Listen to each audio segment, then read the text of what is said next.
Bem-vindos ao canal Café com Livros. Meu nome é Luiz e hoje eu vou falar sobre essa obra, O Mestre e a Margarida, de Mikhail Bulgakov. Antes de falar sobre a obra, eu quero falar para vocês de uma referência pop que existe a esse livro. É a música Sympathy for the Devil, dos Rolling Stones. Consta que o Mick Jagger teria recebido de presente esse livro nos anos 60, da namorada dele, de uma namorada dele, da época. E com a leitura desse livro, ele escreveu a letra dessa música. Então é uma letra bem interessante, se vocês não ouviram, vale a pena ouvir. Eu vou deixar aqui na descrição a música e a letra para vocês procurarem. É a cultura pop dialogando com a cultura mais sofisticada e com um resultado bastante interessante, bastante prazeroso. Bem, vamos à obra. Essa obra é uma obra muito cultuada, é uma obra cult, O Mestre e a Margarida. Tá? Isso se deve muito às condições em que o escritor produziu essa obra. Ele vivia na Rússia soviética dos anos 30, principalmente, né? Mais ou menos nos anos 30 que ele escreveu. Sofria uma perseguição por parte do regime, mas uma perseguição que não era exatamente violenta, não era exatamente uma prisão. Ele era impedido de publicar, de produzir, as peças dele não eram encenadas, então ele sofria bastante problemas financeiros na época. E ele tinha medo de que a obra fosse publicada e trouxesse para ele mais problemas ainda do que ele já tinha. Isso por quê? Porque a obra faz críticas veladas ao regime soviético. São críticas perceptíveis, assim, quase que nas entrelinhas. Por exemplo, nós temos aqui o problema nós temos o problema de apartamentos vazios, nós temos o problema de pessoas que desaparecem durante a noite. Tudo remete às perseguições que eram feitas na antiga União Soviética, principalmente na década de 30. O que mais que aparece aqui? Nós temos a situação dos escritores, um sindicato de escritores, e um regime que pretensamente era um regime igualitário. As pessoas que viviam nesse sindicato, elas tinham muitos privilégios com relação ao restante da população. Então são críticas a um regime, e essas críticas, se fossem publicadas, o Mikhail Bulgakov temia que ela pudesse trazer muito prejuízo para ele, inclusive prejuízos físicos, risco à própria vida dele. Então ele chegou a queimar esses manuscritos, depois ele editou para a mulher dele antes de morrer, e a obra ficou quase 30 anos sem ser publicada. Ela era conhecida apenas num meio muito restrito de um círculo de amizade dele, de um círculo de amizade literário que ele tinha, que conhecia essa obra. Ela só foi publicada muito tempo depois. Isso criou uma certa mística ao redor do livro, uma certa aura, que fez com que ela fosse bastante cultuada, como eu disse para vocês. Do que essa obra fala? Ela fala de uma situação, de um personagem que aparece em Moscou. Aparece principalmente para um grupo de literatos aqui no início da história, que está discutindo sobre a não existência de Deus. Um grupo de literatos que tem a incumbência de produzir uma obra para a população, uma obra para o povão, para demonstrar que Deus não existe. É uma obra de propaganda, é uma obra também de convicção, porque esses literatos eles têm essa convicção. O regime soviético era um regime ateu, oficialmente ateu, e estava preocupado muito em não ter a concorrência da religião. Então ele se empenhava em demonstrar para o povo, através de obras, obras que enalteciam o regime e que difundiam os princípios desse regime. Isso aqui tem uma relação com Bulgakov, porque ele nunca foi um escritor para enaltecer o regime. Isso trouxe também dificuldades para ele, e aí ele mostra escritores que são escritores oficiais preocupados em enaltecer o regime. Bem, esses escritores são bem eruditos. Quando a gente lê o livro, a gente percebe isso.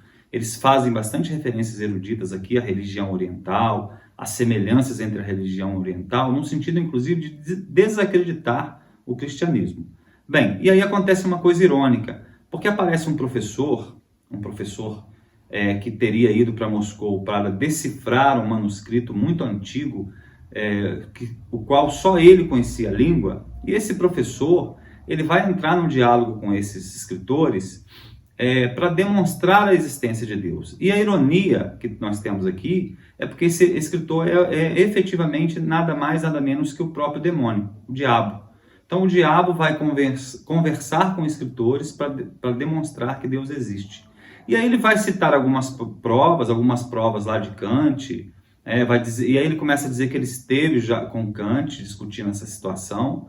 E aí a prova mais importante que ele cita para esses escritores de que Deus existiu, na figura de Jesus Cristo principalmente, é que ele foi testemunha ocular da existência de Jesus Cristo. E aí ele cita o encontro de Jesus com Pôncio Pilatos no julgamento e a posterior condenação de Cristo, a crucificação.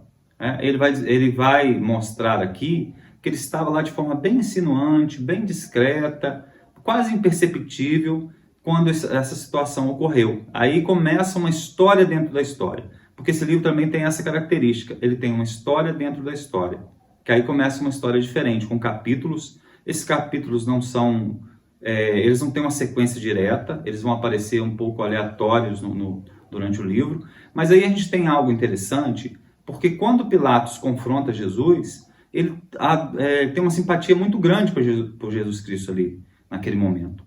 Porque ele percebe um homem muito sábio, uma sabedoria que impressiona muito ele.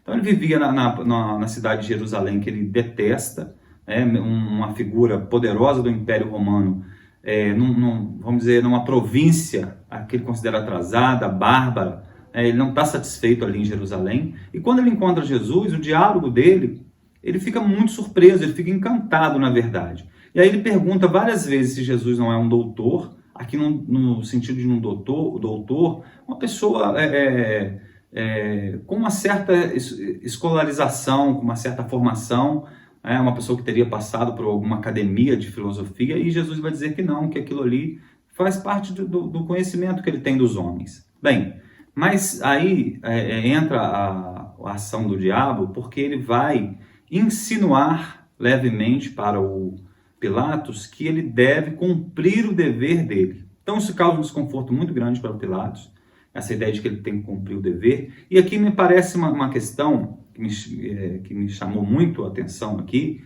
que é o fato de você poder fazer o mal cumprindo o seu dever. Porque de fato o Pilatos está cumprindo o dever dele.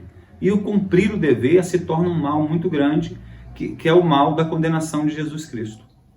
E o diabo fica insinuando isso para ele, de maneira imperceptível, ele acaba acatando essas insinuações e condenando Jesus. Mas num sentido de que cumpriu o dever. Ele fica muito desconfortável com isso, ele não gosta disso, ele fica muito aborrecido e vai passar todo o restante dessa história dentro da história lamentando isso, sofrendo com essa situação. Ele fica bastante aborrecido. É mais um item para ele ficar muito aborrecido, inclusive com Jerusalém.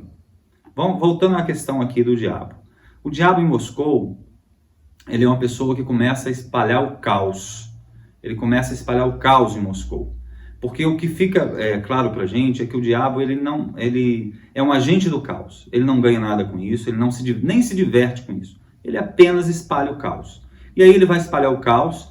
As pessoas que ele encontra, que ele considera que não são necessariamente educadas com ele, não são simpáticas, até aqui a música fala um pouco disso também.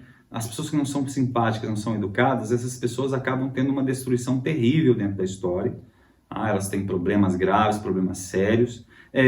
Esse diabo ele é acompanhado por uma trupe bastante estranha, bastante esquisita. Nessa trupe tem um gato gigante, um gato grande, do tamanho de uma pessoa, que anda sobre 4 patas. E o que chama atenção, porque essa obra tem pitadas de fantástico, é que as pessoas não acham nada diferente, nada demais nisso. E aí também aqui o autor ele dá uma dicasinha sobre o regime. As pessoas foram tão ensinadas no ateísmo, todos são ensinados a serem ateus, que eles não conseguem ver o fantástico acontecendo do lado dele, a existência de uma coisa fantástica. Vamos voltar aqui para falar sobre o Mestre e a Margarida. O Mestre e a Margarida é uma história de amor que tem aqui, uma história de amor com problemas, uma história de amor prejudicada pelo regime. O mestre é um mestre em conhecimentos e a Margarida é o nome da mulher. É uma história de amor também interessante. Bem, é isso. Vale muito a pena ler. É uma obra que não é muito conhecida. Se vocês querem um assunto para conversar no final de semana, para conversar com a pessoa que vocês convivem, esse livro dá muito assunto. É um livro bem interessante. Eu recomendo muito essa leitura. Um abraço a todos e até o próximo vídeo.